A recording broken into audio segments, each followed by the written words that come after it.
गर्भात असताना सुद्धा कळतं. एका कवीने सुंदर वर्णन केलं.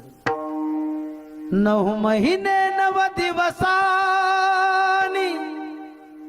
झाली जग बघण्याची घाई. 9 महिने 9 दिवसांनी झाली जग बघण्याची घाई. वंशाच्या दिव्या पायी नको पण ती भिजवूय. म्हणून प्रत्येक मुलीचा गर्भ आपल्या आईशी बोलत असतो. उद्या तुझ्या गर्भाची चाचणी होणार ग. मुलगी आहे म्हणून सारे नाक मुरडणार ग. पण आई माझ्याची मुकल्या कानाला सारी कुजबुज ऐकू येई. वंशाच्या दिव्या पायी नको पण ती भिजवूय. आई वंशाच्या दिव्या पायी तू मला मारू नको असा प्रत्येक मुलीचा गर्भ 15 वर्षापूर्वी आपल्या आईला बोलत होता. पण आया सुद्धा एवढ्या निर्दयी झाल्या.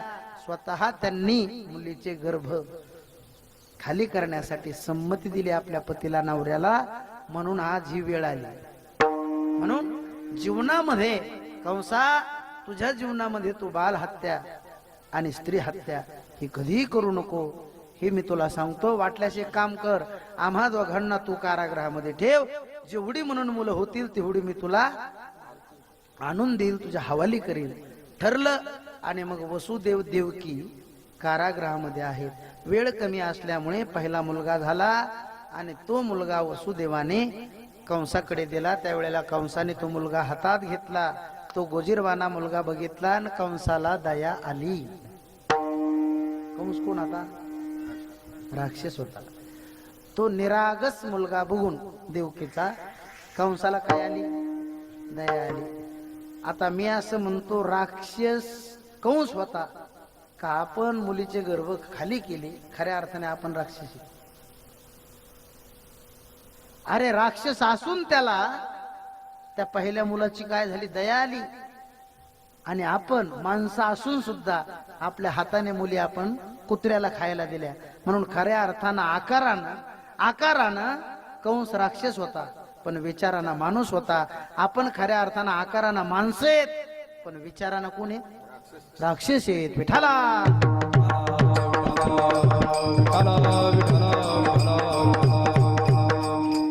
आणि मग तेवढ्यामध्ये त्या निरागस बालकाकडे बघून कंस म्हणला, दाजी, म्हणजे कोणाला म्हणला दाजी? वसुदेवाला. दाजी मला असं वाटतंय हा निरागस मुलगा याची नासागरी दृष्टी आहे, कमळासारखे याचे डोळे, कुरुळे केस आहे, किती सुंदर दिसतोय. आणि हा मुलगा माझं काय बिघडवणार, काय मारणार आहे मला, म्हणून हा परत घेऊन जा. आणि वसुदेवजी दरवाजाच्या बाहेर गेल्याबरोबर कंसाच्या कानावर विण्याच्या ताराचा आवाज आला. तुम्हाला कळालं कोण आलं तर? हो, सुरळीत चाललेलं काम बिघडायचं करणारे. हो, मी नेहमी सांगत असतो कथा कीर्तनामध्ये, त्या काळात एकच नारद होते. त्या काळात तुम्ही झोपले नाही ना? त्या काळात एकच नारद होते. इमानदारीनं कोण म्हणलं ते? गावागावात. गावागावात नाही, प्रत्येक गल्लीत एक झाला. हो, प्रत्येक गल्लीत. मला असं वाटतंय आताच्या नारदायचं आणि काही चमच्याचं सारखंच आहे. बरोबर आहे का नाही? चमचा आणि नारद. सुरळीत चाललेलं काम बिघडायचं कसं हे कोण करतं? नारद करतं. आणि गावात सुरळीत चाललेलं काम हे परत पुन्हा शासनाकडे पाठवायचं काम हे चमचे करते. म्हणून मी नेहमी सांगत असतो, चमच्यापासून चमचे हे नेहमी खाली करायचं काम करते. तुम्ही पहा ना, भाजीत जो चमचा जातो होईच भाऊ, तो पातेल्याला खाली गेल्याशिवाय राहतो का? म्हणून भाजीतला चमचा वेगळा, पुन्हा भाजीतला चमचा, हो, कुरडईच्या चिकात घालायचा चमचा वेगळा, पोहे खायचा चमचा आणि तुपातला लगेच वेगळा, आणि गावातला त्या सगळ्या चमच्यापेक्षा कसा वेगळा, म्हणून चमचा हा नारद. आजचे सांगा ते नाही, नारद ही संत आहेत. मी उगं सांगायला तुम्हाला, पण आहे काय. नारद जे आले, नारदजी म्हणले काय चाललं कंसा? ते म्हणले काय नाही, सगळं व्यवस्थित आहे. आणि म्हणले हे मूल? म्हणले माझ्या बहिणीच आहे. अरे म्हणले ते आकाशवाणी झाली होती तिचं काय झालं? म्हणले 8व्या मुलाच्या हातानं मला मरण.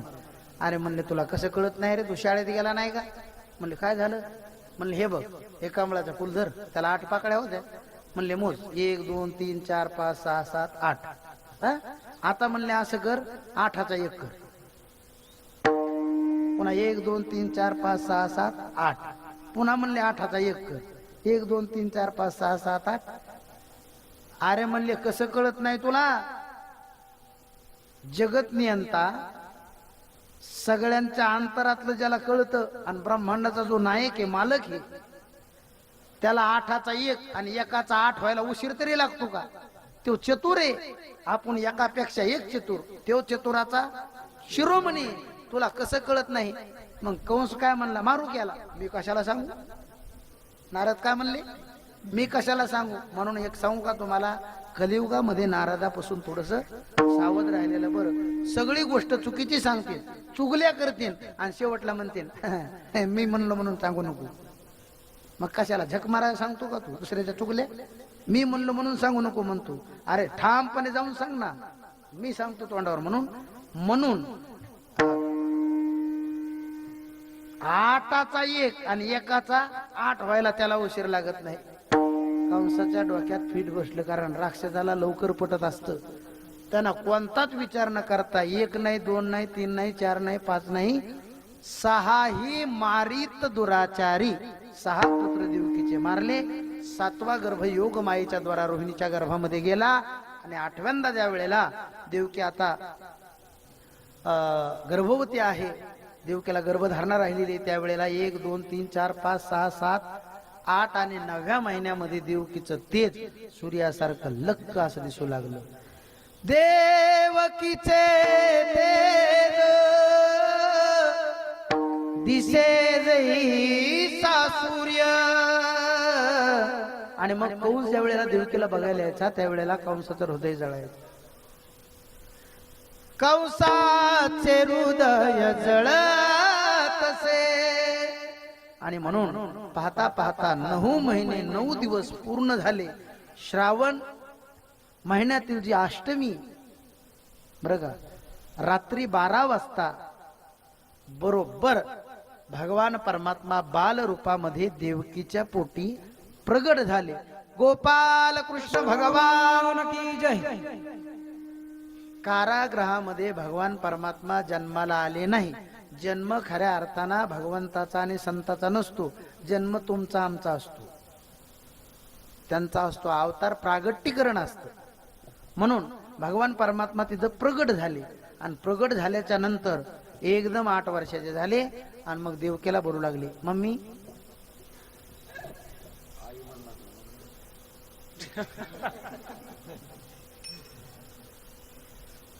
सुपीक डोकं आहे आमच्या पंथाचं.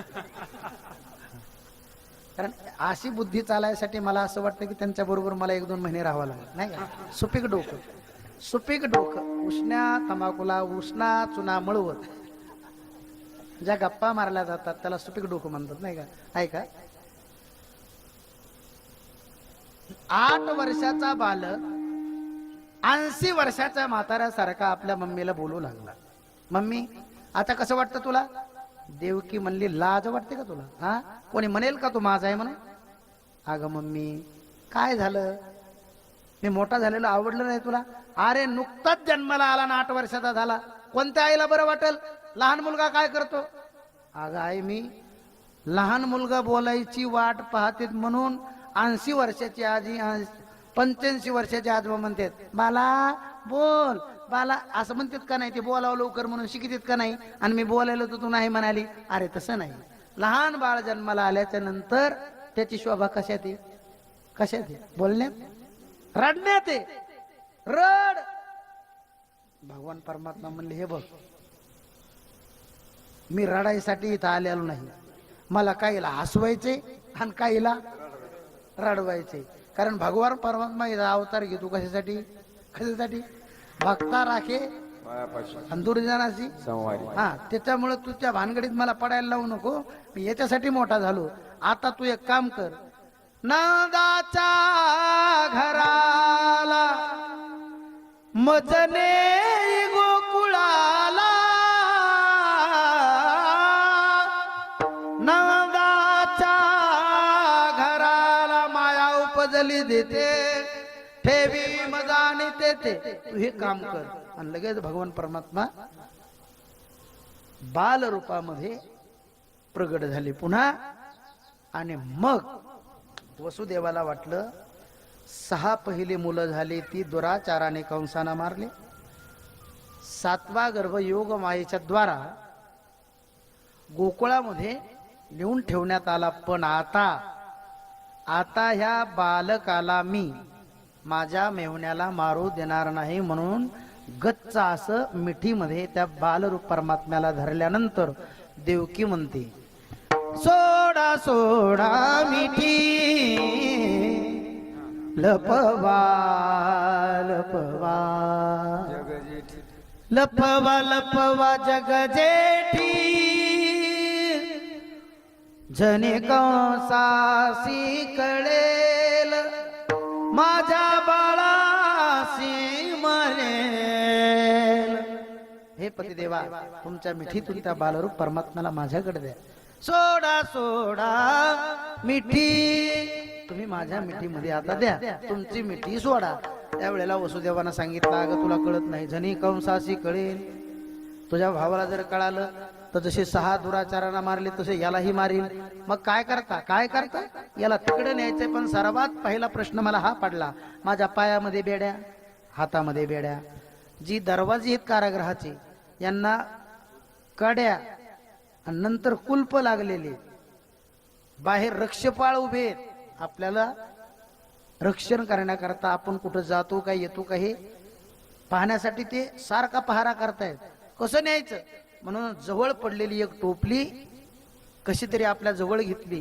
गळ्यातील जो पंचा, रुमाल, उपरणं, दुपाट काय कळल तुम्हाला ते त्या दुरुडीमध्ये टोपलीमध्ये घातलं आणि मग बालरूप परमात्मा त्याच्यामध्ये ठेवला. तरी सुद्धा संशय होता की आता हातापायामध्ये बेड्या असताना सुद्धा आणि कारागृहाला कड्या कुलपा असताना बाहेर जायचं कसं, ही संशय कुणाला होता? कोणाला? देवाच्या चुलत्याला, आज्याला, देवाच्या बापाला, म्हणून संशय प्रत्येकाला आहे.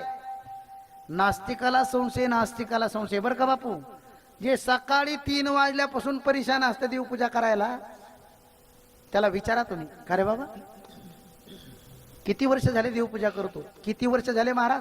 3 पिढ्या झाल्या आम्ही देवपूजा करतो. पांडुरंग स्वप्नात आला का? अजून नाही. येतो का नाही सांगता येत नाही. म्हणजे 3 पिढ्या पूजा करून सुद्धा देव स्वप्नात नाही.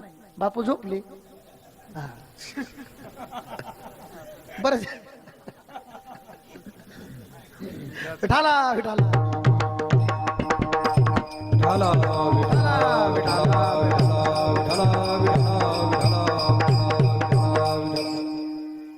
म्हणजे 3 पिढ्यापासून. या बाबा, बाबासाठी सर्वांनी एकदा टाळी वाजवा. विठाला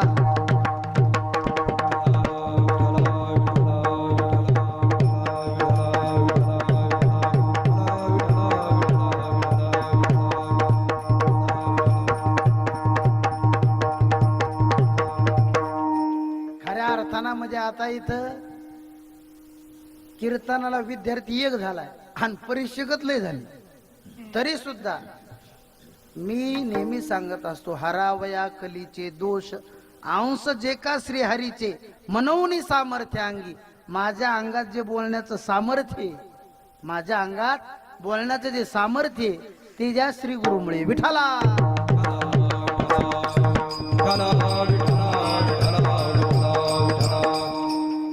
मग आस्तिकाला संशय, रात्रंदिवस 3 पिढ्यापासून पूजा करतं. त्याला विचारा, का रे बाबा 3 पिढ्यापासून पूजा करतो, कधी स्वप्नात देव आला का? तू देव हे कळाला का?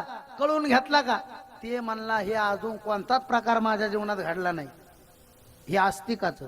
आणि नास्तिकाला विचारलं, का रे बाबा तुझं कसं आहे ते मग तुझ्या का देवच नाही. बाकीचा प्रश्न सगळे सॉल्व्ह झाले. बरोबर आहे का नाही?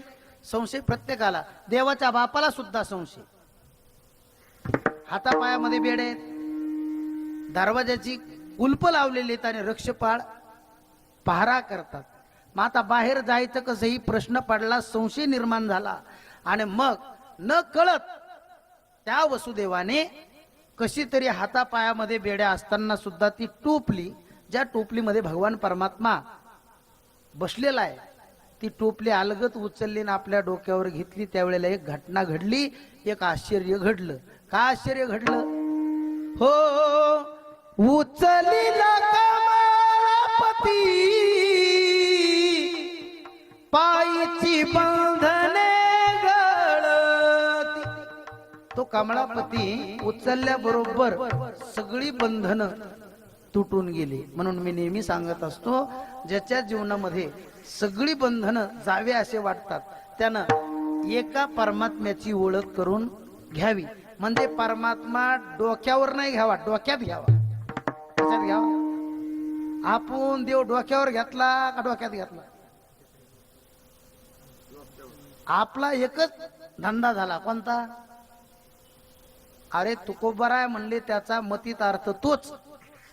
देव घ्या कोणी, देव घ्या कोणी. आयता आला घर पुसरी म्हणजे तुमचं हे इटाचं आणि मातीचं घर होय. म्हणून उचलीला कमळापती पायीची बंधने गळती. आणि मग तिथून बालरूप परमात्म्याला घेऊन यमुनेच्या काठावर आले. यमुनेच्या काठावर आल्याच्या नंतर वसुदेवजी माग पाहतात, एकदा पुढे पाहतात आणि श्रावण महिना रिमझिम पाऊस चालू आहे आणि यमुना मात्र दूध थडे भरून वाहते. त्यावेळेला प्रश्न पडला वसुदेवाला, आता याला मी गोकुळात नेऊन ठेवण्यासाठी जातो तर माझे प्राण मला मधीच गमावे लागतात का? कारण यमुना ही कमी होण्याऐवजी हिचं पाणी काय चाललंय, वाढत चाललं. पण हे वसुदेवाला कळना.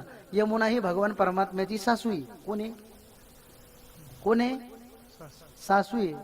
तुम्ही माणसान महाराज तुम्ही बांधता फेटान मारता चाटा, हा असं नाही. सासू कशी तुम्हाला पटवून देऊ का? आहे का? हो. मला एक सांगा, ज्या वेळेला समुद्र मंथन झालं त्यावेळेला त्याच्यातून किती रत्न निघली? कोण म्हणलं माग ते 24? हा, 14 रत्न निघाली. त्याच्यात एक लक्ष्मी हे रत्न निघालं का नाही? मग भगवान विष्णूच्या अंगावर पिवळा पितांबर पाहून समुद्र भाळल्या गेला आणि स्वतःची लक्ष्मी ही कोणाला दिली? भगवान विष्णूला दिली. भगवान विष्णू कोणाचा अवतार? शेषाचा. भगवान विष्णू कुणाचा अवतार? जाऊ द्या. भगवान विष्णूने पुन्हा द्वापार युगामध्ये कोणत्या रूपाने अवतार घेतला? श्रीकृष्ण कोण आहे? भगवान विष्णूचेच ना.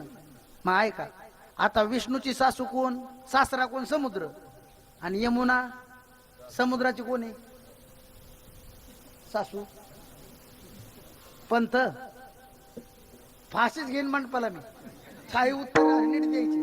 हो, ते का भाऊ नाहीत. हा, आपलं डिपार्टमेंट वेगळे आहे का? अहो, समुद्राची बायको कोण आहे? यमुना आहे. बरोबर आहे, यमुना आहे. मग भगवान विष्णूची सासू कोण? यमुना. सासरा कोण? समुद्र. आणि मग भगवान विष्णूचा अवतार श्रीकृष्ण द्वापार युगामध्ये. मग भगवान श्रीकृष्णाचा सासरा कोण? समुद्रच. आणि सासू कोण? यमुना. आता सासून विचार केला, त्या काळात दर्शन घ्यायचे मी राहिले, मला कळालं नाही हे ब्रह्मांडाचा धनी आहे म्हणून. पण या जन्मात मी हे चान्स सोडणार नाही. म्हणून यमुनेचं पाणी हळूहळू हळूहळू कमी होण्याऐवजी वाढत होतं. पण वसुदेवानं विचार केला, जर एखाद्या द्वारपालानं सेवकानं पाहिलं आणि कंसाला सांगितलं तर याचा काटा काढल्याशिवाय कंस काय गप भरणार बसणार नाही. म्हणून आपण मेलो तरी चालेल, बरं का? आपण मेलो तरी चालेल, पण आपला मुलगा जिवंत राहणं गरजेचं आहे. एक सांगू का तुम्हाला? माफी मागून सांगतो, कारण मी काय मायबापाची सेवा करीत नाही. मी राहतो आळंदीला आणि मायबाप राहते शिवणगिरीला, तरी सुद्धा माफी मागून सांगतो. ऐका, ते माझ्या प्रारब्धात नसेल एखाद्या वेळेला, ते माझी मला माहिती. तुम्ही ते काही जास्त डोक्यात घेऊ नका. हा, जे मी सांगतो ते डोक्यात घ्या. पण ऐका, प्रत्येक बाप आपला मुलगा जिवंत राहण्यासाठी रात्रंदिवस प्रयत्न करतो.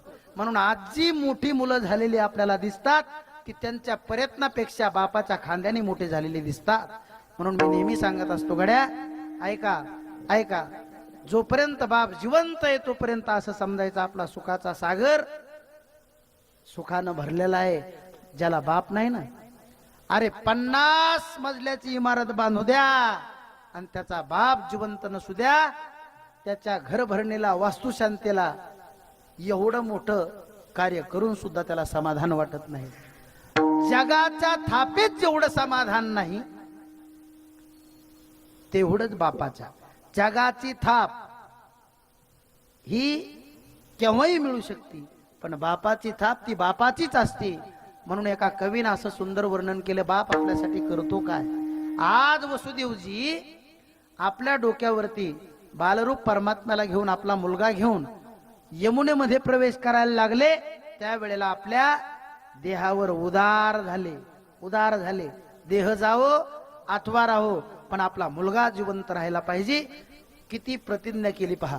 ऐका, प्रत्येक बाप प्रपंचामध्ये हीच प्रतिज्ञा करीत असतो. म्हणून ज्याचा बाप मेला आणि आपल्या मित्राचा बाप जिवंत असेल तर तो मित्राच्या बापाकडे बघून सारखा झुरत असतो. आपला बाप जर असता तर शाबासकीची थाप आपल्या पाठीवर दिली असती.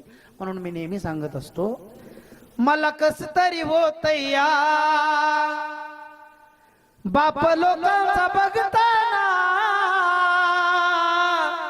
माझा उदका दाटतोय या गोष्ट बापाची सांगताना. अरे एखाद्या वेळेला आपल्या गावची जत्रा आली म्हणजे बाप फाटक्या कापडांनी त्या यात्रेमध्ये फिरतो ना, आपल्या मुला बाळांना नवीन कापड आणून देतो. आली जत्रा गावाची बाप मंठाला जायचा, उदार पाधार कापड पोरांना नायाचा. जुन्या फाटक्यानी बाप जत्रेत फिरायचा, मुला बाळाची चिंता सदा मनात धरायचा. म्हणून आपल्या जीवनामध्ये बाप हे छत्र जोपर्यंत आहे तोपर्यंत एखाद्या वेळेला पांडुरंग परमात्म्याचं दर्शन तुम्ही नाही घेतलं तरी चालेल गड्या, पण आपल्या बापाचं दर्शन जर तुम्ही घेतलं महिन्यात एकदा घ्या. तसं दररोज घ्यायला पाहिजे, पण मी रोज घेत नाही ना, मग महिन्यात कसं सांगू रोज. म्हणून महिन्यात एकदा जरी आपल्या मायबापाचं दर्शन घेतलं तरी आपल्याला जगात किती मोठा यज्ञ करू द्या, त्या यज्ञानं जे पुण्य प्राप्त होतं तेच मायबापाच्या दर्शनानं. विठाला म्हणून आपल्या देहाची पर्वा न करता मेलो तरी चालेल, पण मुलगा वाचला पाहिजे. मग यमुनेमध्ये प्रवेश केला वसुदेवाने. मग घोट्या एवढं पाणी, मग पोटऱ्या एवढं पाणी, मग गुडघ्या एवढं, मग मांडीपर्यंत, मग कमरापर्यंत, छातीपर्यंत. आता वसुदेवाच्या पाणी तोंडात जाणार तेवढ्यामध्ये बालरूप परमात्म्याने विचार केला, बस बापाची परीक्षा किती बघायची. म्हणून डाव्या पायाचा अंगठा यमुनेच्या पाण्याला लावला, यमुनेला दर्शन दिलं. पूर शांत झाला, यमुनेनं वाट दिली. पूर चढला अचाट, त्याशी लावेला अंगुष्ठ. आणि मग भगवान परमात्म्याला, बालरूप परमात्म्याला ज्या वेळेला गोकुळामध्ये नेऊन ठेवलं आणि मायेला घेऊन वसुदेवजी परत आले, कारागृहात आले, त्यावेळेला माया डोक्यावर असल्यामुळे जे मूर्छित पडलेले द्वारपाल होते ते जागे झाले. जे दरवाजे उघडलेले होते ते लागले गेले, कड्या लागल्या गेल्या, कुलप लागले गेले आणि हातापायामध्ये बेड्या आल्या. हा फरक कसा झाला महाराज ऐका. ज्यानं भगवान परमात्मा डोक्यात घेतला त्याची बंधनं तुटतात, आणि ज्याने माया डोक्यात घेतली तिथं सगळी बंधनं ऑटोमॅटिक येतात. म्हणून नरदेहात आलेल्या जीवाने बहुतांशी जसा आहे तसा देव कळून घेतल्याशिवाय मरू नये, असा संतांचा आग्रह. त्यांनी सुद्धा सांगितलं ही सामान्य देह नाही, मनुष्य देह ऐसा निध, साधेल ते साधे सिद्ध करोनी प्रबोध संत पार उतरले. आणि मग आता इकडे वेळ कमी असल्यामुळे इकडं माया जन्माला आल्यामुळं सगळं गोकुळ गाढ झोपलेलं होतं. पण माया तिथून गेल्याच्या नंतर आणि भगवान परमात्मा गोकुळात आल्याच्या नंतर दोन घटना घडल्या. एक, जे ब्रह्मज्ञान प्राप्त करण्याकरता अनेक ग्रंथाचं अध्ययन करावं लागतं, गुरुमुखातून श्रवण करावं लागतं, गुरूंची सेवा करावी लागते, नाही अनेक तीर्थाचं भ्रमण करावं लागतं. हे कळेल का, इथे कळेल का, तिथे कळेल का, या क्षेत्राकडे जाऊ का, त्या गुरुकडे जाऊ का, ही अनेक पद्धतीने स्वतःची फजिती करून घ्यावी लागते. तेव्हा कुठंतरी चणे खावे. कोण म्हणलं ते फ्रीज मधले चणे खावे लोखंडाचे, मग ब्रह्मपदी नाचे. बरोबर आहे का नाही? मग जे ब्रह्मज्ञान प्राप्त करण्याकरता एवढे सायास, एवढे कष्ट करावे लागतात, आता सामान्य कष्ट आहेत का हो? आहे का? स्वानंद सुखनिवासी गुरुदेव विठ्ठल बाबा शिवणगिरीला दुसऱ्याच्या कामावर असताना ते काम करून पुन्हा रात्रीचे उसवदला पाठाला जायचे. मला असं वाटतंय की बाबापेक्षा आणि भाऊपेक्षा मीच भाग्यवान ठरलो. तुका म्हणे मज न घडता सेवा. प्रमाण कसे? तुका म्हणे मज न घडता सेवा, पूर्व पुण्य ठेवा. म्हणजे त्यांनी केलं आणि ते मला कामाला आलं. म्हणून ब्रह्मज्ञान प्राप्त करण्याकरता स्वानंद सुखनिवासी गुरुवर्य केशव महाराज उसवतकर अण्णा यांच्याकडे पाठाला जात होते. कोण? बाबा. किती हाल अपेष्ट्या, पाऊस, त्या पूर्णेला पाऊस. मला एक वेळेला बळीराम मामाने सांगितलं होतं, सांगून वेळ घेत नाही का, तुम्हाला सगळ्यांना ज्ञात आहे ती गोष्ट. मला सांगा मग ब्रह्मज्ञान प्राप्त करण्याकरता आता गुरुवर्य बाबा इथं पुढे बसलेले, अहो स्वतःच्या आयुष्यातील एकही क्षण त्यांनी वाया घातला नाही. उलट तुमच्या देह कष्टविती बस पर उपकारार्थ ज्यांचं जीवन आहे असे श्री हरिभक्तीपरायण प्रातस्मरणीय भगवान बाबा इथं बसलेले. मग ब्रह्मज्ञान प्राप्त करण्याकरिता किती कष्ट, हाल, अपेष्टा सहन त्यांना कराव्या लागल्या. ऐका ना, गोकुळातील लोकांना काही सहन करायचं काम पडलं नाही.